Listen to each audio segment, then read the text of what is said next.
Assalamualaikum warahmatullahi wabarakatuh. Saya Farihatin Ummi Khairiyah dengan nomor induk mahasiswa 31502100137 kelas Tarbiyah C. Di sini saya akan mengulang materi pembelajaran Ulumul Hadis tentang hadis marfu dan maktu untuk memenuhi tugas mata kuliah Ulumul Hadis. Hadis marfu. Secara etimologi, marfu sendiri mempunyai arti yakni diangkat. Secara terminologi, hadis marfu tersendiri mempunyai arti hadis yang disandarkan oleh seorang sahabat, tabi'in atau setelahnya kepada Nabi Muhammad SAW, baik ucapan, perbuatan, penetapan maupun deskripsi, baik yang bersambung sanadnya maupun tidak.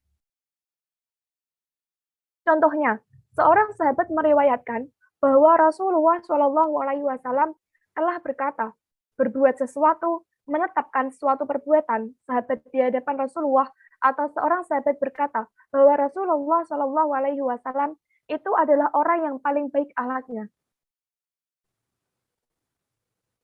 Qala Anasun, kana Rasulullah SAW min ahsanin nasi khuluqan fa arsalani yauman li hajatin faqultu wallahi la adhabu wa fi nafsi an adhaba lima amaroni bihi nabiyullah sallallahu alaihi wasallam fa kharajtu hatta amurra ala sibyanin wa hum yal'abuna fi suq fa ida Rasulullah sallallahu alaihi wasallam qad qabada bi qafaya min wara'i qala fa nadartu ilaihi wa huwa yadhaku fa qala ya unaisu adhabta haitsu amartuka qala qultu na'am ana adhabu ya Rasulullah qala Anasun wallahi laqad khadamtuhu tis'a sinina ma alimtuhu qala li syai'in sana'tuhu lima fa'alta kada wa kada aw li syai'in taraktuhu halla fa'alta kada wa kada akhrajhu Muslim.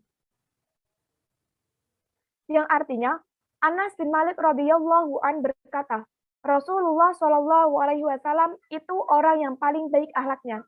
Suatu hari, baginda Nabi Shallallahu alaihi wasallam mengutusku untuk suatu keperluan. Tadinya aku berkata, aku tidak akan pergi, akan tetapi dalam hatiku aku tetap harus pergi karena ini adalah perintah baginda Nabi Shallallahu alaihi wasallam. Aku pun keluar dan tiba-tiba bertemu dengan banyak anak-anak bermain di pasar. Tiba-tiba Rasulullah SAW memegangiku dari leher belakangku dan aku melihat baginda Nabi tertawa dan berkata, wahai Unais, apakah engkau sudah pergi ke tempat yang aku perintahkan? Aku berkata, ya, wahai Rasulullah, aku akan pergi segera.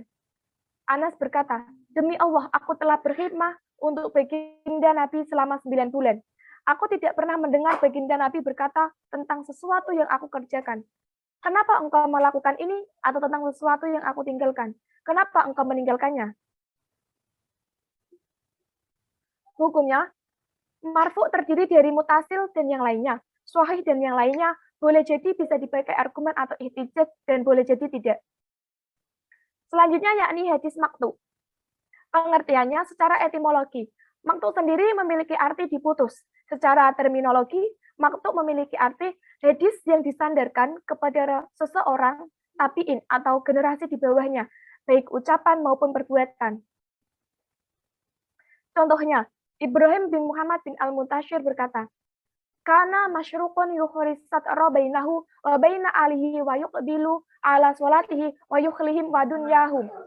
Masyruk itu selalu meletakkan pembatas antara dirinya dan keluarganya dan bersiap-siap sholat meninggalkan keluarganya dan dunianya. Hilayatul Auliya wa Tabaqatul Asfiya karya Abu Nuaim Al-Asbahani. Hukum hadis maktu tidak boleh dijadikan argumen atau istihad untuk hukum-hukum syariat karena ucapan atau perbuatan seseorang biasa meskipun benar dan bersambung sanadnya. Akan tetapi jika ada salah seorang perawinya mengatakan ketika menyebutkan seorang tabi'in, hadis ini beliau angkat atau yarfa'uhu, maka akan meningkat menjadi hadis marfu mursal. Terima kasih. Wassalamualaikum warahmatullahi wabarakatuh.